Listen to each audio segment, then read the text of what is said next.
and it smashed into the mountain, does this apply? No. It only applies if the leaving point and the arriving point are the same. So it's a very specific equation, but you do see the simplicity of it there. We'll see what happens in this case. Goodness help us, that's much harder. Right? Because we don't have the ease of various things. Okay, questions on this? Now we can derive our equation that shows the ranges and the maximum angles and so on. What's the matter? No? Any questions? So how would you show that the launch angle, which achieves the greatest range, is 45 degrees? How would you show that? Get out. How would you show that? What kind of a question is that? That's a hard question. What kind of a question is that? Huh? Close. When you want to maximize something, when you maximize something, what do? You take derivatives. So you're trying to maximize what? You're trying to maximize the range as a function of, not of time, of the angle. So what does that mean? That means you take the derivative of the range with respect to the angle, and you ask, when does that equal 0, right? So if we do that, the only place that has an angle here is this term. And so if we take the derivative, we find out we get a v0 squared, that's untouched. We get a g, that's untouched. And so only this thing gets touched. And so the derivative of sinus is cosinus, but it's cosinus of 2 theta naught, but we're not after theta naught, we're after theta, so I have to take the derivative of that, and so I get a 2 from that. And I ask, when does that equal 0? Well, that's not going to help us. That's not going to help us. Clearly, if we launch it at 0, that's also not going to help us. So the only thing which can vanish is this one, because it has to equal 0. When does cosinus of alpha equal 0? Which one? Cosine, alpha is 1 degree, 1 radian, what? 1 pickle? Cosinus of what is 0? Cosinus of?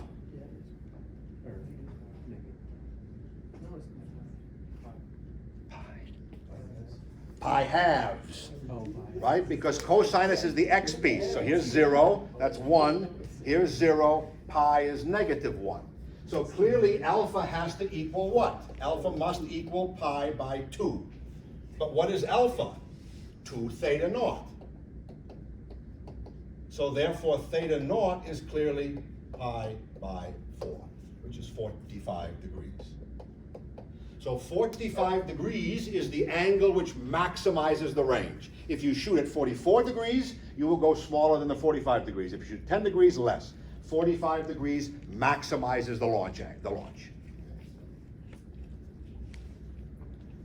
Any question on that? Let's then show the other thing I was saying to you, namely that complements work. Okay? So you want to get something as far as possible for a given speed. Notice we did not differentiate with respect to speed. So if you launch something at 30 degrees faster than you do at 45 degrees, it can go farther. This is for a fixed speed. Okay? Is something wrong? It's a very strange room today I'm walking into here. We have no class next week on Monday. Keep that in mind, right? No. We only have 1 lecture next week. So let's show the projectile. Let's show, how would I write that? I want to propose that alpha and beta, so that the range as a function of the angle, let's say alpha, is equal to the range as a function of beta. And the connection between them is that alpha plus beta is pi by 2. So 10 and 80, 20 and 70, and so on. So how do I do that? Well, let me say that then beta must be pi upon 2 minus alpha, right? So now if I take this and I say, okay, what is the range then at angle beta? So I mean here, the only thing I'm changing is the angle. Well, if I come over here,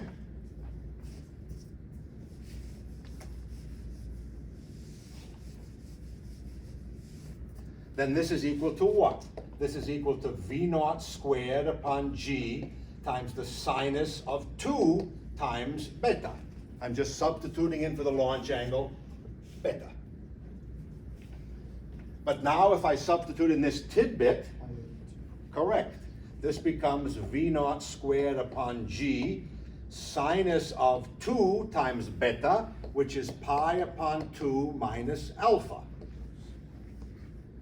which turns out to be what? V naught squared upon G, sinus of pi minus 2 alpha, right? And now if you go back to your problem set, you saw that there were the sign, addition, and subtraction formulas. So this thing turns into sinus of pi, cosinus of 2 alpha, minus sinus of 2 alpha times the cosinus of pi, right?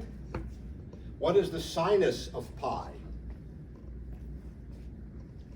That's the y coordinate. So here's 0, the sinus is 0. Here's pi upon 2, that's 1, sinus of pi, 0. So this whole term vanishes, and now you get minus the sinus of 2 alpha times cosinus of pi. But cosinus of pi is negative 1. This is negative 1. And so this negative kills that off. And so we only wind up with sinus of 2 alpha. So we find out that range of beta is equal to V naught squared upon G sinus of 2 alpha. But what is this whole thing equal to? The range at alpha. Because all that's hidden in there is the alpha. Notice, all I've done is stuck in the angle. So the range at beta is equal to the range at alpha, provided that they are complements to each other. 10 degrees, 80 degrees, 20 degrees, 70 degrees, and so on down the line. Ain't that something? If you kick a ball 10 degrees and 80 degrees, it'll go the same damn distance. As long as you kick them with the same speed. Right? This is mathematics. There's nothing really surprising about it. But any questions? You also remember then that the person who wrote these problems gave you a goofy problem where you had an x of t and a y of t and asked you to get y as a function of x. Remember that problem? That's also here. So what does this motion then look like when you kick something under its own weight? What's it look like? How would you, somebody said, what does the motion look like? What would you say? You'd say a parabola. Why would you say a parabola? Why would you say it looks like a parabola? I cleaned it off. What do the equations look like? There's something involving squares, but squares of what? Time, right? When you're watching the motion of a ball travel through space, is this the time axis? What the hell axis is this? That's the horizontal spatial axis, and this is the vertical axis. So what you want to then show is if you have an equation that goes like x of t is equal to v, let's say vt, and y of t is given by, let's say vx, vy, t minus 1/2 gt squared. Yes, this is quadratic in time, this is linear in time, but what you're after is y of x. You want to know where it is vertically when it's there horizontally. You don't care about when it's happening. And so you basically, that's the motivation for problem number 1. And so what goes in here, you substitute in here, and you find out that y of x is indeed quadratic in its spatial position. So the motion, the orbits are parabolas, believe it or not. And when we start talking about gravitation, we'll talk about that the orbits of ellipses, or the orbits of planets are ellipses, which are a special kind of parabola. So that was where the number 1 problem came from. Those of you said you couldn't do number 1c, the second part, right? Where I asked you to think about if I gave you a function x of t was, what was it, 1 plus 2t or something like that? And I asked you to give a physical meaning for what that might be. And most of you, I think, probably didn't come up with it, right? Is that a true statement? Yeah. So what I had in my mind is if instead of thinking this of as a horizontal position, suppose you think of it as another clock. Suppose instead of you think of it as a new time coordinate. Well, your new time coordinate is some offset plus a different slope. So what you can think about is if you have a watch and I have a watch, and we both start at time t prime, let's say of t equals 0. So when you say now, that's this. My clock reads 1, right? So my clock is 1 second or 1 tick ahead of yours. But then what happens? Well, you tick by 1. That is, your dt is 1. That was why I asked you what happens when t goes from 0 to 1. When your clock ticks by 1, mine ticks by 2. So it's a way of, my clock goes much faster and starts earlier than yours. So it's a way of opening up your mind to what the hell these things might be. You start your time a little sooner, it ticks a little faster. But that's all the kind of idea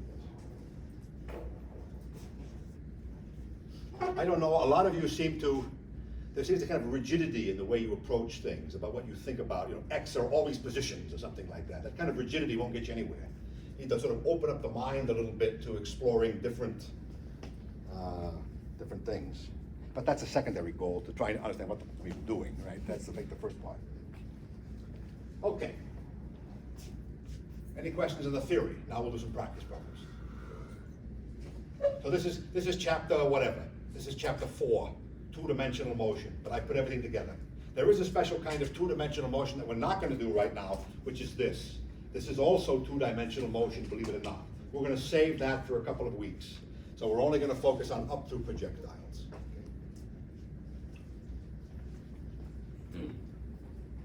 Okay, let's practice some problems then. Let's do a problem like this.